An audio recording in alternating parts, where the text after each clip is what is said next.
Hello out there, world. Welcome to another episode of Wheel Bite.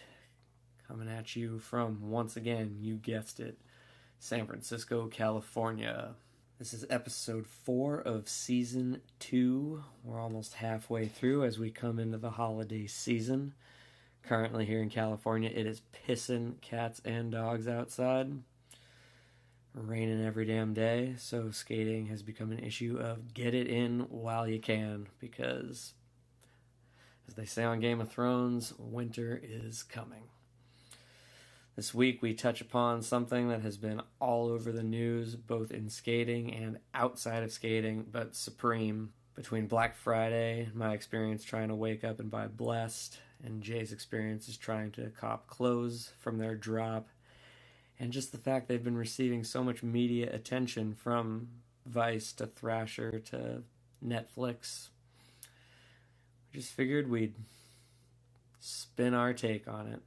Because as skaters, we look at Supreme and see a highly successful brand. But at the same time, we see our culture infiltrating the mainstream, which of course causes some interesting friction. So here it is, episode 4, season 2, Supreme. Welcome to San Francisco. Don't skate here. I feel like it's dangling by a fucking strain of bone marrow. East Coast Powerhouse. From the New York, I stab you in the Western Fork. Carter, it is fucking Friday the fucking 10th. Dude, I'll give you $100 and I'll take out the Benihana and you slide that 75-foot handrail. I especially like the flip of the board. What's up out there, universe? Coming to you live with another episode of Wheel Bite. I am host 1 of 2, Ted Theodore Mater, and here we have Jay Green, what's up? coming back halfway roughly through season 2, and this week we want to discuss something very topical, not just because it was on Netflix and not just because it was a company that premiered a video recently, or not just because it was Black Friday the other day. It's been like a really hot topic, I feel, in skateboarding for the last 4 to 6 years maybe. And everyone from The Daily Show to Vice has covered it at this point. So it's time to discuss the megalomaniac brand of Supreme.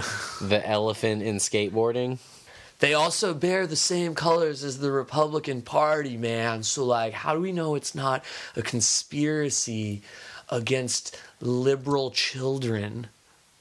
I'm just kidding. I don't buy into any of that The only people who support Supreme are liberal children.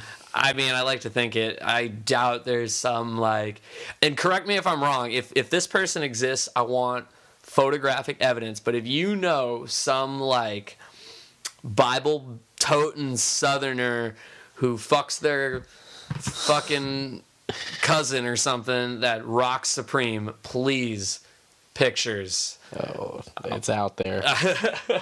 Hicks who rocks Supreme. I'm into the idea. Oh man, new Instagram account. Hicks who wears Supreme. Oh god, that'd be great. All right.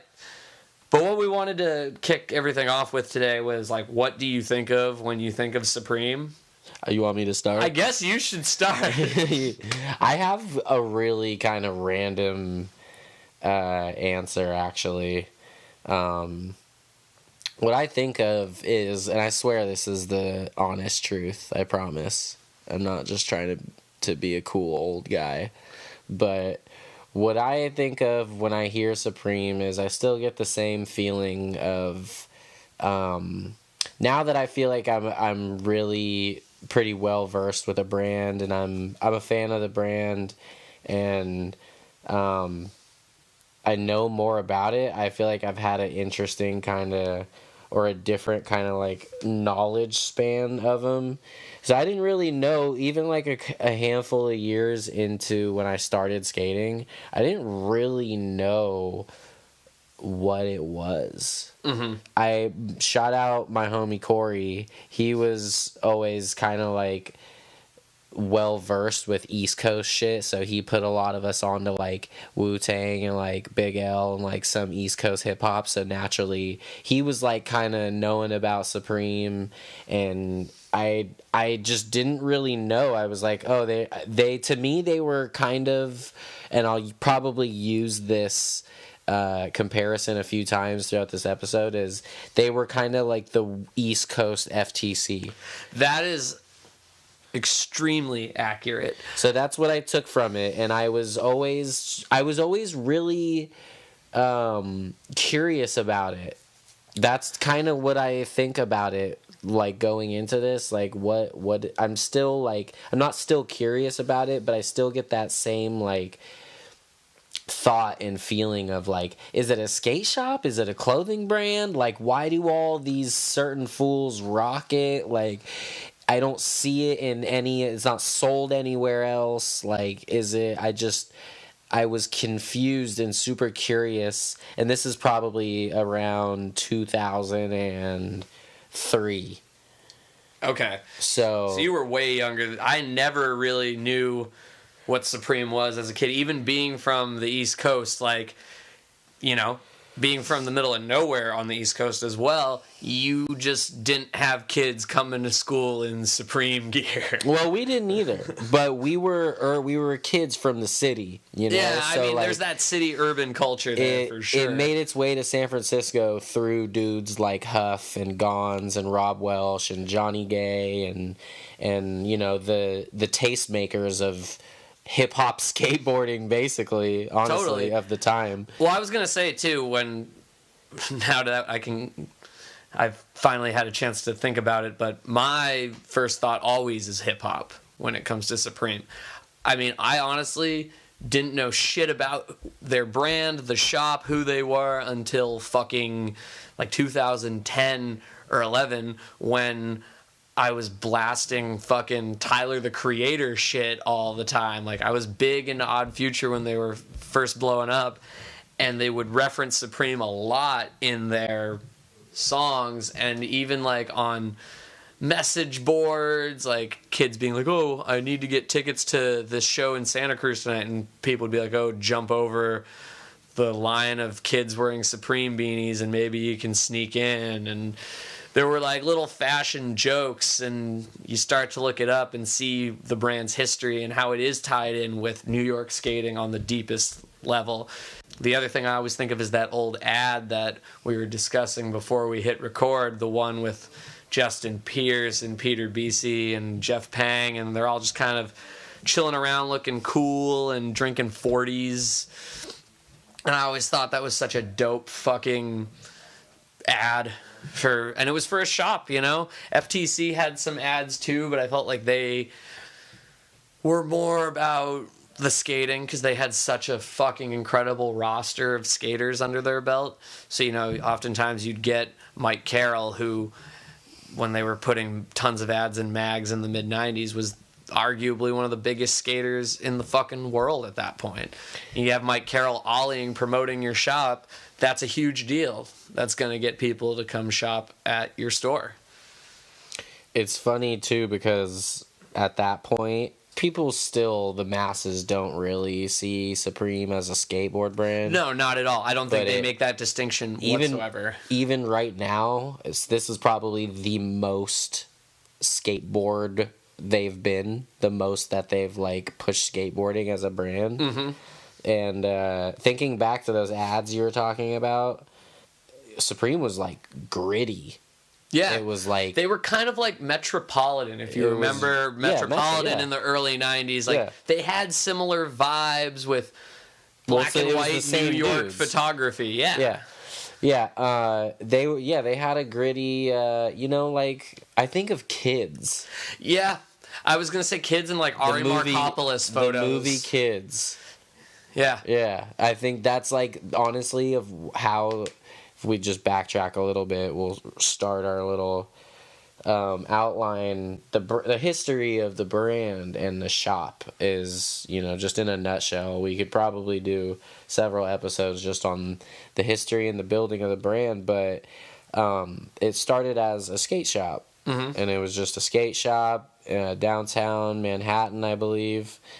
And it was kind of just like, like a FTC or your standard shop for the time, where it was a hangout spot, and it was just kind of a kick it spot. I think Ryan Hickey worked the counter. The early dudes were like Ave and Dill and Mark Gonzalez and Peter Beachy and Huff and Jeff Pang and all the OG New York dudes. And I think that's why, to look where they are now, not to get too far ahead of ourselves, they have such a respected past, because it started so organic, and it started with some of these dudes that are now legends to all of us. And I mean, looking at Blessed, which just came out, and Cherry, but you go back to the very first Supreme video, which was called A Love Supreme. It was all scored to John Coltrane songs, and it was made by Thomas Campbell, who is arguably one of skateboarding's artsiest art dudes. He's got crazy sculptures, bizarre paintings. His photography has always been unique, and his videos have been no different. In fact, he has a new project coming out. If you haven't seen photos from it, it's called Ye Old Destruction. And the photo that's circling the web, promoting it right now, is a picture of Louis Barletta, like, skating a log down a hill. So that just goes to show you, he's always been out there as a skate art guy. And A Love Supreme, nobody has parts. It's not 100% skating. It's very gritty New York footage, mostly shot on film, or perhaps all shot on film. And you have a clip of, like, Justin Pierce rolling down the sidewalk, or Huff ollieing a trash can in traffic, but that is essentially what the first Supreme video was. And even when Cherry came out, Bill Strobeck said he wanted to capture that idea and spirit, which is why Cherry, there's no real full parts, which is why it's also all in black and white. And there's a lot of weird, not even skate lifestyle shit, but just, again, urban culture throughout the video. He's very territorial with an aesthetic. But the brand, I think that comes from what the brand has always been doing with their art. Between A Love Supreme and Cherry was a long time. And it's not that Supreme ever fell off, but they had time to sort of gestate and become the mega giant that they are today. Well, again, not to go through the long kind of weird history of, like, hype, basically, of the brand, and, like, sneakers and streetwear and skateboarding having its hand in there with, like, SB dunks, when, like, sneaker culture got hella huge, and Nike dunks and Nike skateboarding got really big. So they also they're involved in, like, a timing of a perfect storm, basically, of, like, skateboarding, streetwear, fashion, shoes. It all kind of is exploding still to this point, and they fit in the perfect lane there that really kind of, like, piqued people's interest outside of skateboarding. Well, I think a big thing that has happened within the last decade that has helped propel them forward is that high fashion and street culture have really merged worlds in a way that they never had prior to that. And even if you watch that Hassan Minaj bit that he did for Netflix, where he talked about Supreme, the reason Supreme became what it became is because one of the owners and investors saw that skaters would wear, like, street brands, but also with high fashion brands, because that comes from, like, look at some of those people that were first rocking Supreme, like Harold Hunter or Jeff Pang. Yeah, of course they're from New York. They understand high fashion and that culture because it's all around them. But they live that hood life. You're right, exactly. So as skateboarders, and this is very near and dear to me as who I am as a human, certain people from certain areas, San Francisco, New York, LA, urban areas, major cities, you know, metropolitan cities, it hits us and it sits well with us perfectly because we understand that life. I've been skating for years, and I have always, for whatever reason, I've never really skated in skate shoes. I've skated in like Jordans and Nikes and other random shit that I liked as just like a shoe. And I think that, and tied in with like hip hop and wanting to be fly and rap culture and street culture, you know, and being from a city, that's what we were kind of about. It wasn't about just like, I want to go to Copeland's or a skate shop and rock, you know, every skate brand. We wanted to look like the rappers. We wanted to look like the drug dealers and the people who were fly, urban, edgy, raw, gritty people that we were into, you know, the typical 90s city street culture. And Supreme took the skateboarding side and married it with that kind of gritty, still kind of upscale street culture that like was forming at the time. Of, you know, you look at all the Menace dudes back in that time and they're you know, they always talk about how they wanted to rock Ralph Lauren and Tommy Hilfiger, and so I came up on that. I've always skated in fucking polo and polo sweatshirts and sweats, and I think that's like Supreme took that brilliantly and organically, and they married kind of the subcultures. So I want to go back to what you were talking about with skaters rocking Ralph Lauren and stuff, because going back to what I was talking about with hip-hop culture, you know, why did a lot of those skaters want to rock that stuff, the Ralph Lauren or the Calvin Klein or whatever? So many of them did because people like the Wu-Tang Clan are rapping about it in their songs. Yep. Fast forward to today, and I brought up how I was listening to a lot of Odd Future when they were first blowing up, and they were talking about Supreme all the fucking time in their songs.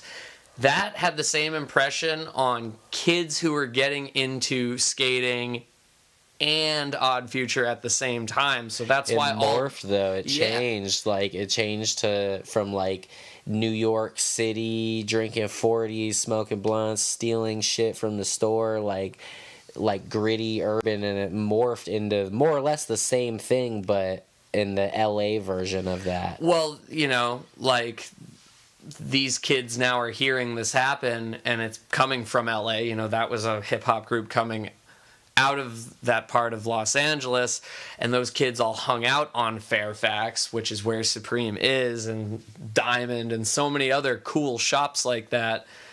So you're right, it had morphed, but not really. It was still part of skate culture, but now it was also part of hip-hop culture. So the same way rappers back in the day are talking about Ralph Lauren, now you have rappers who these kids look up to again, and they're talking about Supreme. They just have that sauce. Like, I don't know what it is. They are able to cultivate a certain aesthetic and vibe and feeling so organically. Thinking about just the people who were kicking it in the original Supreme as a skate shop, and fast forwarding to the new generation, the Tyshawn, the Kevin Bradley, the Nakel, and these dudes, they have the similar, if not the same, story. Supreme didn't go out and like hand pick these kids. No, to they sponsor. were just chilling in the shop, and they ended up chilling in the skate shop, in the Supreme store, and it just kind of happened organically like that. And now fast forwarding to their latest video, these kids are grown up and they're still riding with the brand. They've been able to achieve something much greater than being like, oh, well, I got a new sponsor now. They're more of a family, they're more of a crew, than just being like, well, I'm sponsored by Supreme. It doesn't really work like that with that brand, and I love that. That's great. No, I totally agree, but I think going back to the hip-hop thing and Odd Future, So one of the things I thought was funny, you know, because this was now the controversy behind Supreme. Every shirt's like $150 or something. Well, no. So this is the thing is that their model, and this isn't really the point of our episode here, but the brand model is It's exclusivity. hype. Yeah, It's right. It's exclusivity and it's hype. So they only make a certain amount of shirts, hats, whatever it be, and they only drop it once a week for about 8 months out of the year, right? Or 7 months out of the year, and that's it. They don't make any more. So the expensive shirts you're referring to are you're paying resale. You're buying it right again. But what? However, the retail price for their stuff is not cheap either. Right. But the thing about that I find funny is when Odd Future, you know, they opened up a shop eventually, and then they were pushing a ton of merchandise on their own, and it was a huge deal in the media that the hottest rap group in the world at that moment were pushing their shirts on kids for the same price that Supreme is selling them for, because it's the same idea. They took the exclusivity of these T-shirts and made them apply to their band. So when they're on TV and some reporter who doesn't know shit about this culture and how it works is talking to them, and they can't fathom why these shirts with a fucking cat's face on it wearing sunglasses is fucking selling for $120 a pop, I'm sitting there thinking, I totally get it, and I get why this is successful and why kids buy it. A ton of people took what Supreme's you know, and again, they did it all so organically. They never, I don't think they ever strived for that, but it kind of morphed into that, and they've created a psychotic cult following that has transcended skateboarding and hip hop. It's taken the brand into a weird, cool, controversial spot where it is now that I say publicly that I'm a fan of the brand and I like what they've done and how they cultivate it. And I actually even like the exclusivity because we're in a world of just pure fuckery and consumer dump. You know, they put a lot of thought into what they put out. They put a lot of feeling, they put a lot of history, and there's a lot of context to their designs and their videos and what they do as a brand as a whole. It's still gotten to a place where, like, I own a handful of Supreme shit, and I'm consider myself to be, you know, a skater to the core. It makes me cringe when I see fucking Joe Blow celebrity fucking wearing a Supreme hat or whatever, some hyped up new item that dropped, and I'm like, dude, you don't even know how stupid you look to A huge demographic to of my America. people. Yeah, like, you look like such an idiot. You don't even know that you're wearing a skateboard brand. And that's the thing.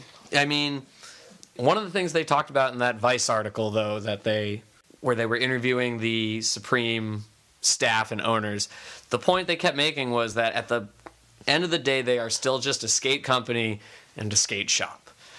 And that their staff is still looking at Thrasher and pointing out the new coolest thing, and they're still in the game super hard, which is true. And when they dropped Cherry, and they didn't, like you said, we touched on how they didn't handpick this crew, like go out into the city and scout talent. They were just who was hanging out at the shop, and they were all ripping. And the thing you have to consider, too, with their continued success in skateboarding is that they have Bill Strobeck as their in-house guy.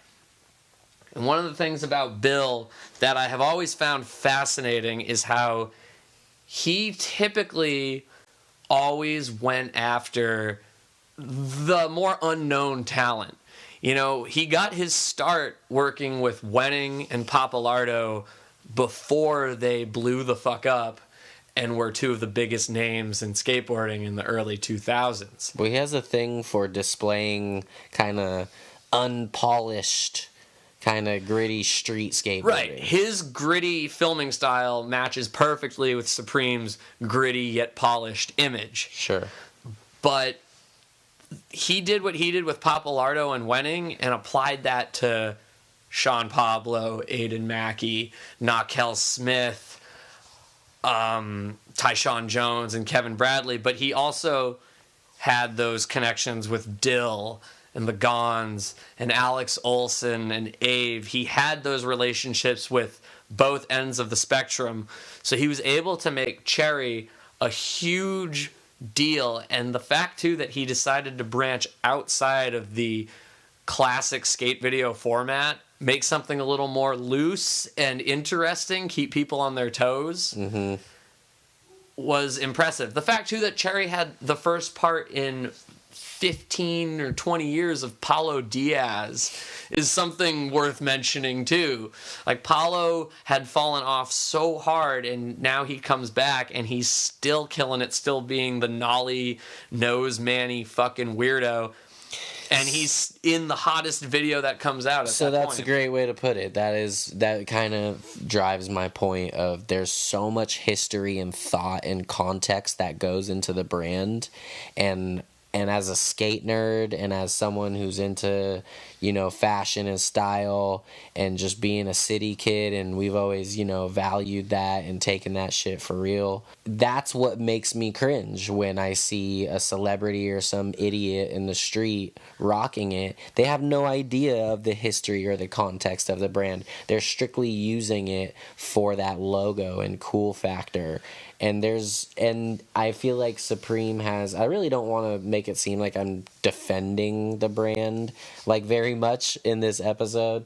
I'm sure I will, but I think that's where a lot of the brand identity has been confused and gotten a bad rep lately, is people think it's just this fucking like moth to a flame of this box logo or that iconic red and white logo that they jacked from Barbara Kruger, and it's not really. It can be for a lot of the kids that don't know shit about it, but for me, the older people who are really into brand history and meaning, there's so much good context behind their designs and what they do as a brand. They use their platform very well. Also, people don't talk about a lot of the political statements that they've made over the years, and they have gone places that no skate brand has even gotten close to.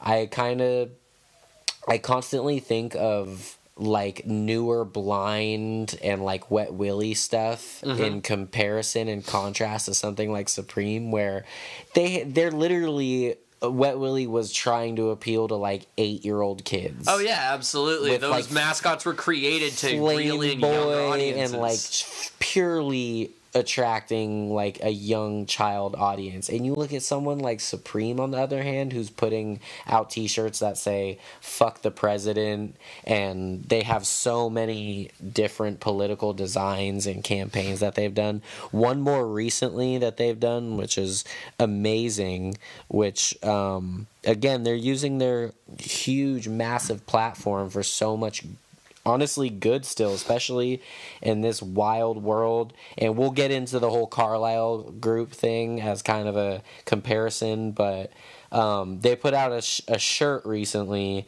that was called 18 and Stormy, and it's a composite image of 18 women who have accused our current president of sexual assault. And 100% of the proceeds of what they made off this shirt went to Downtown for Democracy. And this came out a few months ago. This is wow. Yeah, this is what they're doing with their platform, and they're still confused in giving the brand a bad name because it's blown up so quick. And you got to look a little deeper with this company, I feel like. Well, one of the big things that was controversial around election time with Supreme was that they came out on the internet and wrote this big thing where they were urging young voters to vote Democratic.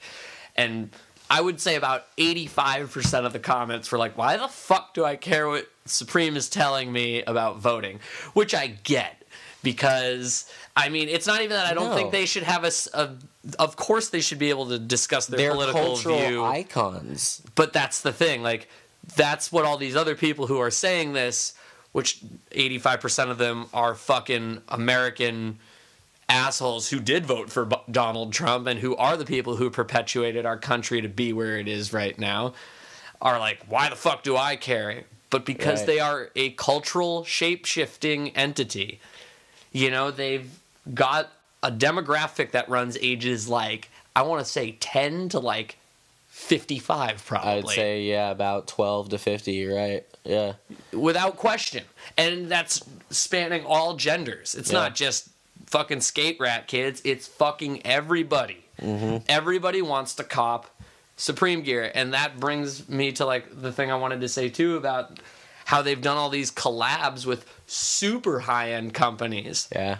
Not just their collaboration with the Carlisle group, but like Louis Vuitton. But then they'll also do collaborations with fucking Larry Clark and Harmony Korine, where they did that series of kids t-shirts, going back to their fucking history with that film. They just did a fucking Dr. Seuss collab. Like, there's, again, like, I don't want to keep repeating it, but there's a lot of context to what they do, and there's a lot of meaning to it, and it's worth a deeper look. Now, to be fair and to go into the other side of something a lot of people may not even know, I'd say actually, like, if I had to just throw a random fucking number out there, I'd say maybe of a Supreme consumer, and I consider you still a Supreme consumer even though you don't purchase their goods. You still pay attention to the brand and you still watch their videos. I guess that's true. So I would say about people who are aware of the brand and consume it one way or another, I would say most people don't even know about the Carlisle Group thing. Oh, and I don't think most people care. What do you think? About them signing on with that? Well, the Carlisle Group is simply an investment firm. Right. You know, they invest in brands that they think they can have a super quick turnaround with. Yeah. Totally get it. You know, it's whack as fuck that they just happen to also fund wars overseas. That's a whole other issue. But however, is probably true in some context. It's not really fair for us. We're not really educated on that even to like, say that they fund wars. They do fund defense companies and so on and so forth. I feel that feeds that machine. But then again, you could look at someone like fucking Trans World is also, they're owned by fucking Prime Media and Disney and shit. So like, or anything else on the planet that you consume. It's all tied in. You know, there's really only like Nestle blocks pipelines in third world countries. Like, we could go fucking the clothes on our back. If you're going to be specific about every single thing you consume and support or don't, it's an endless fucking line. Now, do I understand their decision to go with that firm? Totally, because for them, the little skate shop that started in New York City has now become that level of success. If you're tangling with the big boys now, that's a huge fucking deal for your company, and you can say that you fucking made it. I think that what's going on recently, so I didn't even really explain it. So about a year ago maybe, Supreme, there was rumors that Supreme, a very large majority Carlisle Group was going to purchase a very large majority of Supreme, and it ended up being true. And I think they purchased hundreds of millions of dollars in equity or whatever out of the company. And yeah, they are basically about as corporate and big investment firm as it gets. But a lot of the shit that they've done, they've put the brand into overdrive since they were purchased. They put out another video, like we talked about. They've got on their political hype, and they haven't changed. So they got all this investment money, and I feel like they're almost going further back to their roots, honestly. Well, I think if the Carlisle Group is giving them all this money, they're not going to interfere too much with their formula. Yeah, because they clearly Supreme knows what sells and what their audience wants. So it's we missed like kind of a gray period where, I mean, we talked about it a little bit, but so the core crew, we'll call it, in the 90s, and then maybe transitioning into like the millennium, and coming into like what, like when the sneaker kind of streetwear thing got crazy. I think that's when it morphed into, or it faded a little bit, where people, it was lost that Supreme was even a skateboard company, because the company wasn't pushing, they didn't really have very many riders, or they weren't really pushing the skateboarding lane of the company. Would you agree? For like a I totally period agree. You know, there's that whole era. I mean, maybe part of the reason why I didn't really know Supreme growing up is because, other than maybe seeing people wearing it in ads or something, it just wasn't heavily pushed upon me within skating culture. Growing up, we were looking at Philadelphia and California when it came to our skating. We loved park stuff, and we liked fucking Toy Machine. No, that wasn't really Supreme's people. You fast forward to later, and they have this opportunity now with all these kids hanging out at their shop to make something great, but because they also have that core background, they have the ability to get footage out of some people who you haven't necessarily heard from in a while. Like the Cherry video had some serious old names. Like, even if it was like a trick here or there, you still saw footage of someone like Scott Johnson who hadn't put out a fucking part in like over a decade. Yeah, I guess that's my point, is moving into this new era of Supreme, where Carlisle Group, they've gotten, and even pre that, like Cherry, they've moved back completely into a very heavily skateboard focused, I guess, just like movement with the brand. They have recent several collabs with Spitfire, Independent, like, you know, and they Thrasher, they continue to do this stuff. And I guess my point is, I don't know if I have a point, but I'm trying to maybe educate a little more on this certain demographic that they're really just using the brand for a logo and a name, and the brand is so much cooler and deeper than that. I don't expect everyone to fall in love with the history and being a skate nerd and even getting into it at all, but I guess it's just, I'm trying to shine a light on maybe a bad rep or a poor light that it's been put into, and I'm excited for the downfall, because like every trend and everything, it's gonna die off soon, and celebrities will probably stop wearing it, and there'll be something else, you know, coming along, and, you know, the real ones like myself will get to rejoice and dive back in and afford their clothing. And yeah, they're taking Carlisle Group money and they're more or less reinvesting it into that same aesthetic and feeling and skateboard gritty culture that got them to where they are. I mean, and who knows? That money could be what puts them in business for another 20 years. Like, the trend might die, but it'll keep them going and producing material and content. No one's really talking about that. They're, like, fully flaming the president and what's going on in this country right now. There's other people and brands who haven't said shit and are you know, more or less silent with their huge platform that they have. Have you seen all the Obama clothes that they've put out? They put out full collections with Obama's face like all over pants and jackets and shirts. I didn't, but that's too funny. And you know, it's caught in the middle, because as skateboarders we get a bad rep also. But one thing I want to make note of too is that they are so ahead of the curve at times, and that's why they remain so cool and relevant.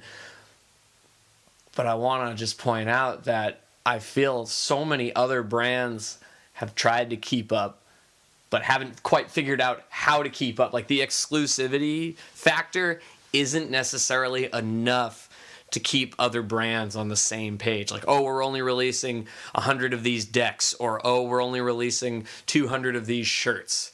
You know, the fucking phenomenon of Blessed coming out on DVD and selling out in less than a minute is ridiculous, when I was able to find 2 new skate videos that were probably pressed just as many copies as Blessed was, but I found them online for like nothing, like so easily. I agree. The skate video should be available, and the hard copy should be available. However, going back to like the Ralph Lauren reference and the Tommy and the 90s hip hop shit and skaters wanting nicer shit and like not necessarily wanting to look like a skater. So the aesthetic was like, I want to be able to skate at Pier 7 in some Jordan 11s and then put my skateboard away or go downtown and look like a normal street guy. You know what I mean? Look like a fly dude with my J's and my Gerbos and my fucking Aniche shirt. Like, it's more about the quality, honestly. Like, the items that they're selling are definitely a good mesh of like higher end with like functionality. Now you see all these other companies that have the exact same price points as them, like Dime, All Timers, and all these like trendy like skate clothing companies, and they're able to, and Metropolitan came back and they're selling $150 hoodies. They're really, really nice. They're right in between a $500 Gucci hoodie and a $60 Thrasher hoodie, you know what I mean? Like, and the quality is there, and that's, I don't know, it's like reserved for a special kind of skater, I feel like. I guess so, and I mean, there's always going to be those high-end skaters who buy into that shit, and that's why I wonder about other brands who've caught up or those who haven't. You know, like Alex Olsen had his brand before 917, Bianca Chateau or whatever the fuck it's called. Bianca Chandon. That's what it's called. Yeah, whatever. Yeah. I really have no fucking clue. Ted's not happy about it. No, but the fact that like their shit costs so much money, and like what skater is gonna buy that shit? But and then I read somewhere that 917 was his brand for the people, while Bianca, whatever the fuck it's called, was for a different type of breed. He's done the exact same thing with that company. He's taken the exact same business model. All the shit that they make is like very limited and scarce. Yeah, and I would argue too, fucking Awesome has done a good job of that too. But also, you're having a lot of crossover people in that department. Like FA and hockey are like they sponsor people on Supreme with boards. Who in the video or on the squad isn't... If you're on FA or hockey, you're basically on Preem too. Yeah. It's like those are the crews. Like that's... Those companies started basically... More or less. There's a couple dudes that like are... whatever, but they're all more or less in the same crew. And that's why I think it's safe to say when FA does put out a full-length one of these days, I'm sure it'll have a similar aesthetic and a lot of the same people involved, and it'll keep perpetuating that form of expression within skateboarding. So we didn't even really talk about one of the poster boys, and it was also kind of like can do no wrong in skateboarding, which is the Gons. So a lot of people don't know, I actually kind of collect a lot of the shit, Supreme shit that I buy are all Gons designs. Interesting. Because to me that it's a little, again, like it's a deeper cut. It has a little more meaning. And he's also a kook, and he's a great artist, and he's been designing shit for Supreme for years, and people have no idea that he is that involved in the brand.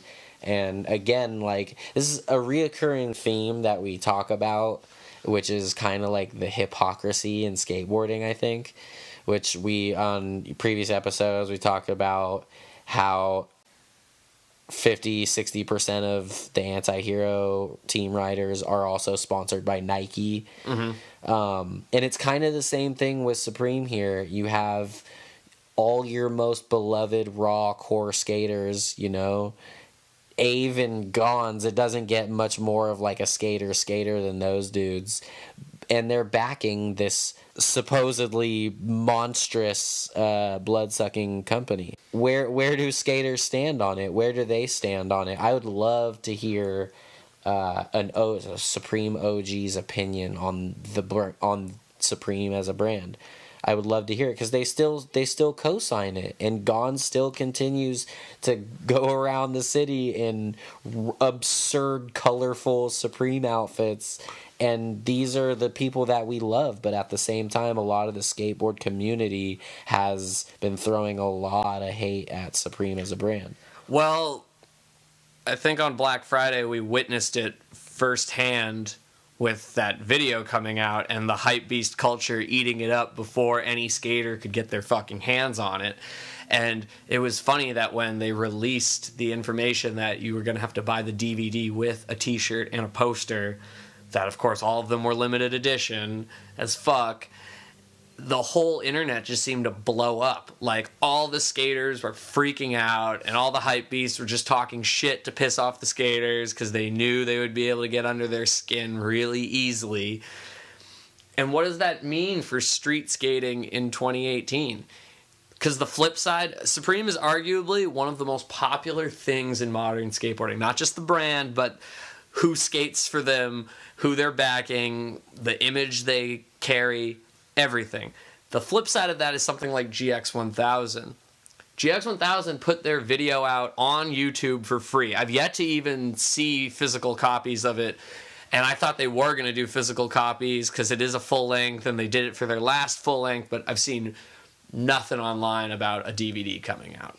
They're both the ultimate cool guy club. Yeah, but with different mindsets. Like, GX1000 is you're a dirtbag in the street doing it for the love, while Supreme is like you've got boatloads of cash and great opportunities in front of you at every turn. You may not be wrong about that, but the words you paint the picture with are maybe crazy. Boatloads of cash is kind of ridiculous. I mean, we're watching it on Instagram right now. All these skaters are going on a fucking tour around the world to plug this video. Sure. You know what GX1000 did? They did one premiere in their home city that was free to the public. Like, you didn't have to have a wristband to get in, and Sure. you just and then they put it out on YouTube, and the next day it was the biggest thing on the internet. Like, they have a long way to go. They're maybe 3% of what Supreme is, you know what I mean? But you're right, they have a similar aesthetic and a similar vibe as far as the skating and the gritty street culture. but what does that say about street culture and street skating at this point in history? Because before it was such a like haggard thing, and now we're at a point where on Black Friday every item they put out sells out within seconds. Yeah, I think it's kind of a unicorn in the street culture consumer world, meaning like streetwear, fashion, skateboarding, shoes. It's kind of a unicorn because it has such a larger audience than skateboarding, like Palace, or even like some of the other companies I mentioned, Dime and Alltimers, who have become... People now look at skateboarding for the next coolest thing. There's this like little Instagram post that I've seen a hella OG skater, like Supreme dudes, repost, and it's like a couple lines that says, like, "Dear fashion industry, we'll give you your next trend soon, sincerely skateboarding." And it's so true. And skating has always been a trend-setting culture, though, in so many other ways besides fashion. And now it's like really, really big and a lot of eyes on it. And it made me so happy, actually, when Supreme did the Louis Vuitton collab. Because I was like, all right, finally we can come out and say that everyone is swagger jacked skateboarding and how raw and gritty and real our culture is. And now the biggest high fashion brand in the world comes along and literally is like riding Supreme's coattails. I don't think it's the other way around. I think Louis Vuitton is like, yo, we're trying to get some of that. Well, they know they appeal to a younger and more hip with it. Like, when I think of Louis Vuitton, I think of like rich older aunts, grandmas. Yeah, like my rich aunt who's visiting town brought her Louis Vuitton bag. I'm not saying I have a rich aunt who comes to town and brings a Louis Vuitton bag. That's just like the image I think of when someone mentions that to me. They were on fucking a skateboard brand was debuted, had their brand collection debuted at Fashion Week. That's fucking insane. Like, they've completely transcended the urban, gritty, fly kind of culture, and they're using the man's money to do it now. Mm-hmm. They're using that corporate money to do it and still have a fuck you attitude. The wrongs in this world and using their platform. However, to your point though of like what's that gonna do for skate culture and consumerism, I don't necessarily think it's gonna change that much. I think that Supreme has its own lane and is kind of a unicorn in these couple different industries that they have their foot in. I don't see Toy Machine t-shirts selling out in limited quantities. No, anytime and that's soon. my point, like, I think enough brands bit Supreme's shit at this point, but then there's other brands who are just staying in their own lane, and someone like Toy Machine or Baker or whatever is a prime example. Like, those brands are still doing what they do best, and they will always have their audience, but it won't be the way Supreme is. Like, I don't see Toy Machine showing up at Fashion Week either.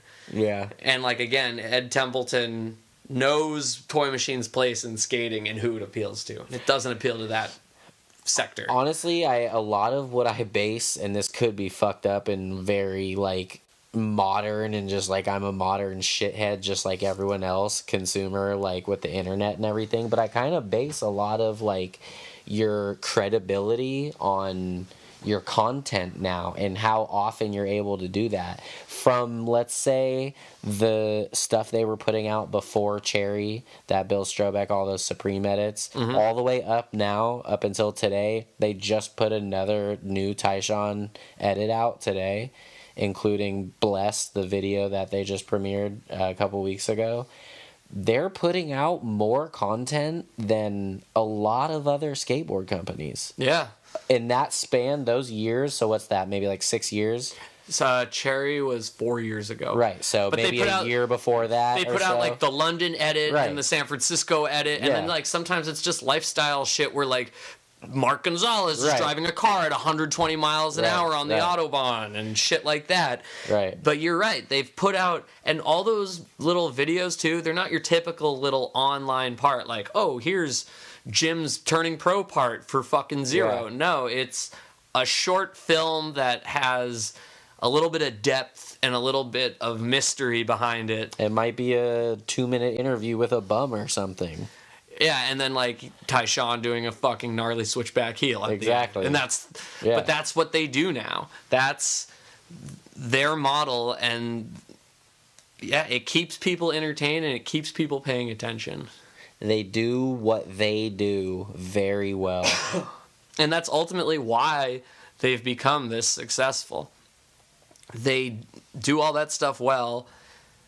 The fact that they've crossed over from just being the little skate shop to this mega brand proves that they are arguably probably one of the 5 most successful brands in all of skateboarding.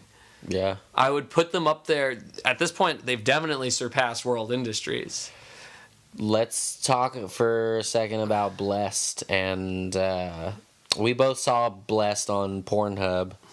Yeah, which is a whole other thing I'd love to get into one day, is why we keep finding the newest cool skate video on Pornhub. But I don't know, why you digging in Pornhub, Ted? hey, man, consult the Slap message board. Someone's got to do it. So Blessed came out, and everyone's been pouring Bill Strobeck and the whole crew with just like a ridiculous amount of love and life-changing messages that they've changed skateboarding, and it's been the greatest thing since fucking sliced bread, and it's just the most amazing video ever. We both have seen it, and we bring it up to kind of touch on, it's like a reoccurring theme with Supreme, where it wasn't the greatest video I've ever seen. It wasn't bad by any means, but this theme and this thing of people like saying that it's changed skateboarding and it's the best video to ever happen it's typical, and it's over the top, honestly. Yeah. And I think that it's great, and the aesthetic of the video is very on brand. However, I don't know. I think it's because it's Bill Strobeck, and he has a lot of stans and fans, and we hold him in very high regard in our community. Mm-hmm. I think that people go over the top.